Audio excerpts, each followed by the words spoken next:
One of the biggest differences between pro riders and amateur riders is the way they crash. Pro riders can crash doing crazy shit and walk away like it's nothing, and amateur riders can crash doing nothing and not walk away. No offense, it's true, it's true. So in today's video, I'm going to teach you how to crash like a pro.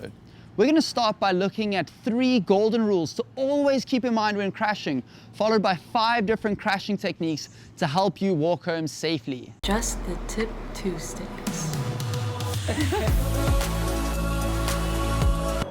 So the 3 golden rules.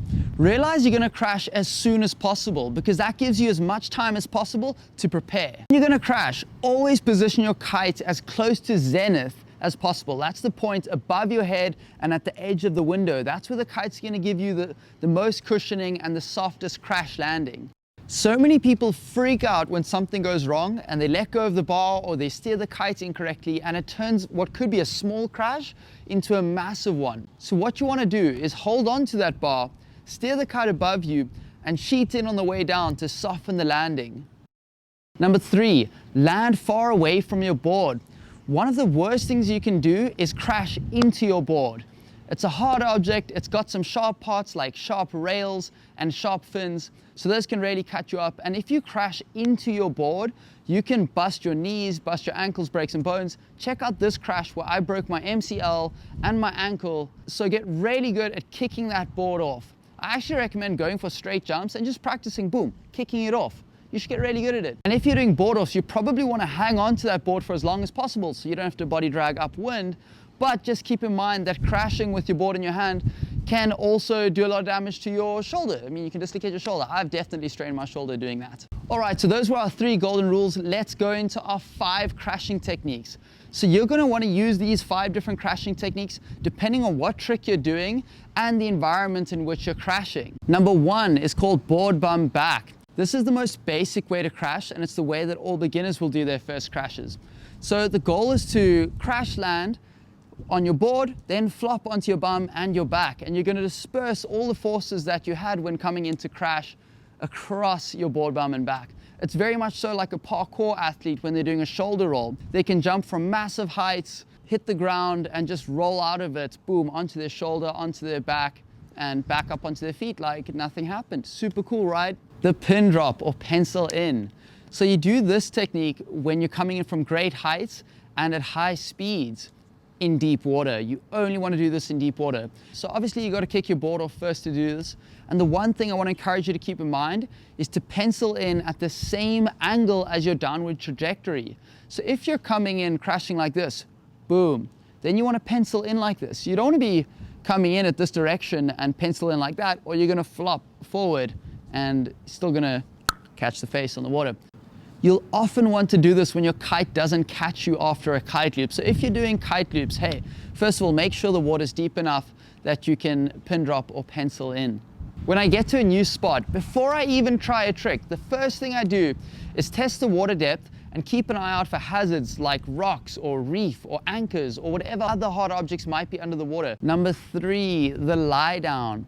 So you use this technique when the water is too shallow for you to pin drop or pencil in. Because if you pin drop or pencil in, there's a good chance you hit the bottom and then you can really f yourself up super badly. So in that scenario, when the water's shallow, your goal is to penetrate the water as much as the water depth will allow and absorb the remaining impact with your body. So it's going to hurt a little bit, but you're not going to go to the hospital. That's the goal with this one. Sometimes you actually just want to go completely flat because the alternative is to hit the bottom and almost certainly wreck yourself.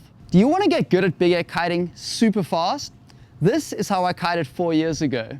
After years of experimenting, I figured out the recipe for insane progression, which helped me get into King of the Air and break the Woo record twice. You can make insane progress too.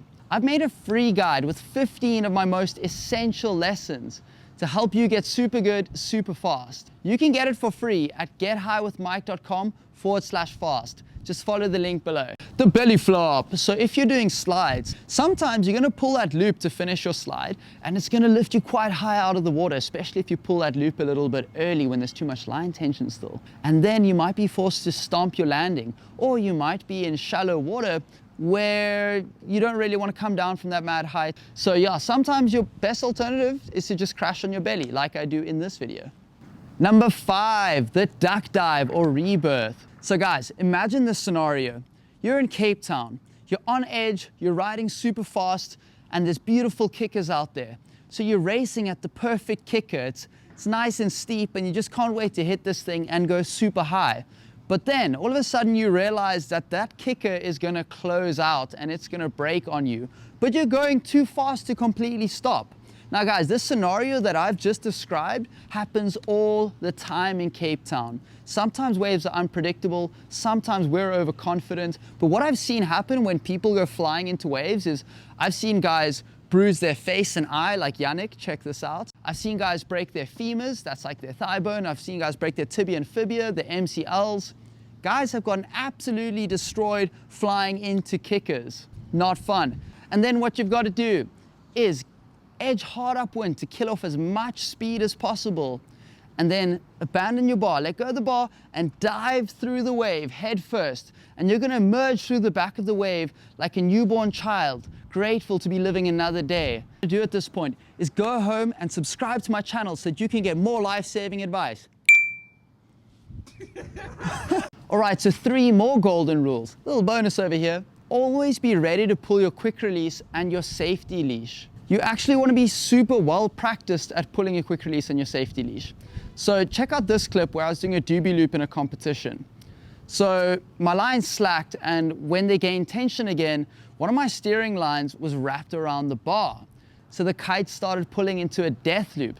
I was running out of water. I was about to start getting death looped along the beach, but I saw this straight away because I'm well practiced at pulling my quick release, and I just pulled it just like that. Before anybody even knew what was going on, I was like, oh shit, I'm about to die. Pulled it, no problem. Guys, a lot of people don't even know how their quick release works. I used to be one of them. I kited for the first 3 years of my career not knowing how my quick release worked because I was a dumbass and got lessons from strangers on the beach, like, how do I do this? How do I do this?